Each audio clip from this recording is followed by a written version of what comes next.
From Studio 3C and Rockefeller Center, this is News 4 New York. Earlier this week, the New York City Health Department released a warning about the dangers of synthetic cannabinoids, otherwise known as synthetic marijuana. And in the last week alone, there have been at least 15 people in the city to experience adverse reactions to these drugs. So, what exactly is it? What happens when someone takes it? Joining us to talk more about it is Dr. Ernest Patti, President, Medical Board at St. Barnabas Hospital in the Bronx. Welcome, Doctor. Nice to have you here this evening. Thank you to be here. What is it? What's it made of? Well, these are synthetic compounds that initially were produced to help folks that had cancers or AIDS patients, people that needed, pain relief. And this goes back to the 80s? No, it goes back to the 80s when they were first developed. The reason they became popular is when you test for marijuana in the urine, the standard assays don't test for the synthetic ones.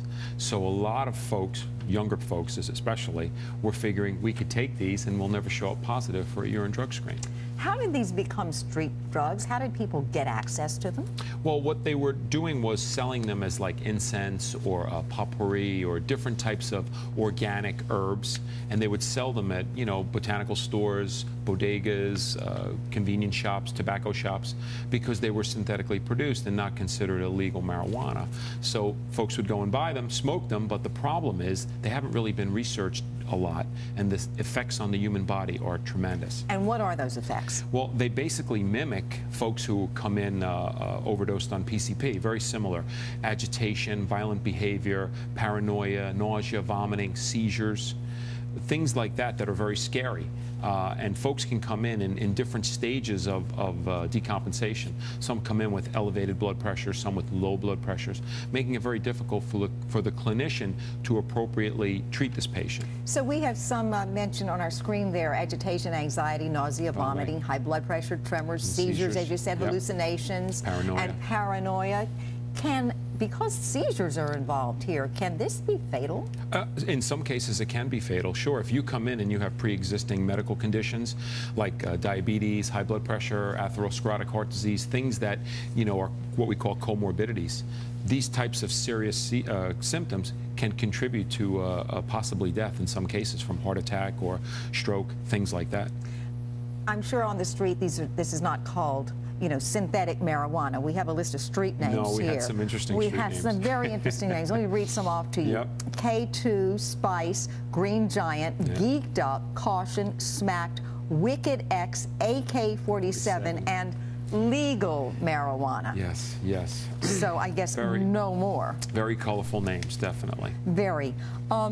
Some parts of the city seem to be more prevalent in use than others, and these recent cases were in, I believe, Harlem, East Harlem, and Chelsea. Why these areas?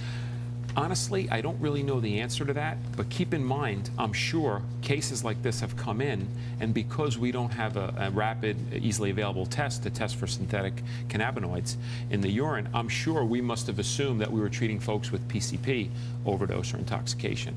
So I'm not certain why those areas are targeted, but I'm sure there have been many cases that have not been reported yet because they were just assumed to be a PCP overdose. And these are relatively cheap street drug? Yes, relatively cheap and easy to get. And the problem is the younger folks who are taking them don't realize that they can affect the body very severely. And, this can lead to serious medical conditions, some of them permanent. Next question, the long-term effects of this. Well, it's never really been studied, but it's quite obvious that if you have seizures that go uncontrolled for a while, you can wind up with neurological deficits. I'm sure memory is one of the things that gets impaired, as well as emotional issues as well. You can remain with symptoms like paranoia, or you could be easily agitated, maybe even sink into depression. These are my beliefs based on my clinical practice in emergency medicine for well over 20 years. So it is nothing to toy with. This can be very dangerous to you. Definitely not. Nothing to fool around with. Thank you so much, Doctor. Thank you so much for having me.